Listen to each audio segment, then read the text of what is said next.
président. l'incassable Ben. noo def. ça va. naka campagne bi. ça va campagne bi neex na. naka coono bi ak heure ndogu bi nii. non mais on gère quoi. waaw gars yi moom gis nga sécurité moom. gis nga ñu ngi xëccoon ndogu bi jamono jii nii. non mais ñoom dañoo sonn vraiment. xam nga caravane moom bu la nit ñu bëri toppee foog sécurité bi liggéey quoi. waaw loolu la de. bu sa caravane yooyee nag moom.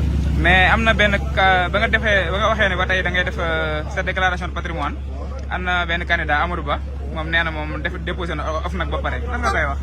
non xam nga loolu moom rasu la rek. article 37 constitution Sénégal. mooy ndeyu charte réew mi. dafa wax ne le président de la République nouvellement élu day def déclaration de patrimoine mu teg ci naan conseil constitutionnel da koy rendre public. kon déclaration de patrimoine boobu elle est destinée au public. parce que moo tax conseil constitutionnel am obligation rendre ko public. bokkut ak déclaration de patrimoine booy def OFNAC boo xamante ne kenn du ko mos a gis tant que amoo problème. boo amee problème sax kenn du ko mos a gis parce que c'est une déclaration de patrimoine confidentielle.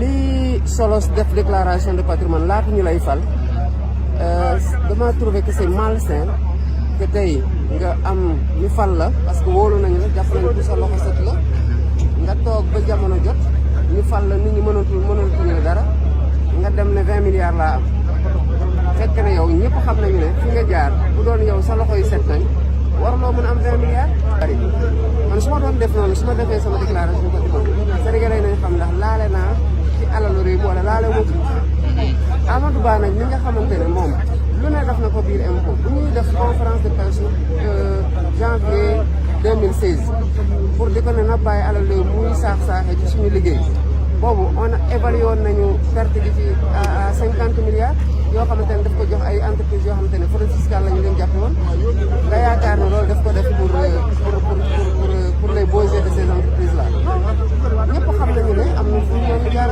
xëy na moom en tout cas lu ñu mën a njort la loolu nag bu ko jéemu leer na wax Sénégalais yi sama alal ñii la toll lu mu fii nëpp ñi nga xamante ne ils ont la prétention jiite réew mi te mën a bëgg a prévaloir d'une honnêteté et d'une probité ñoom dañu war a nekk dans une maison de verre wax ne lii laa am ñëpp xam ne li ñu am nii nangoo nag seen at yi def ci liggéey ndax fonctionnaire bu la ne milliard laa yore te fekk ne moom fonction ay emploi fonction publique rek la mos a yore kooku xamal ne alal réew moom def na ci nag si du noonu léegi nag si bu amul lenn lu muy nëb na wane lu mu yore de toute façon bu fekkee ne moom am na confiance lu mu koy waxee ne que dañ koy fal buñ ko falee dina ko def après kon bu mu xaar après parce que dafa nekk un élément d'appréciation population sénégalaise pour ñu mën a dem avant ñu dem voter ji war ñu voter ba pare rendre compte que ne nekkatuñu voter kat ak sàcc bu mag la loolu ñun suñu responsable ñun ñëpp en tant que candidat surtout ñoo xamante ne laale nañu ci ay fonction ak emploi bi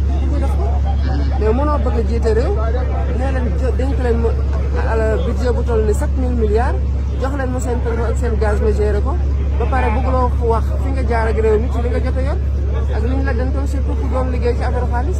donc kay rasu bi doy na. doy na kay ne ko na ñeme mbir mi rek. waaw na ko ñeme de. waaw waaw. loolu la de. jeex na. merci beaucoup.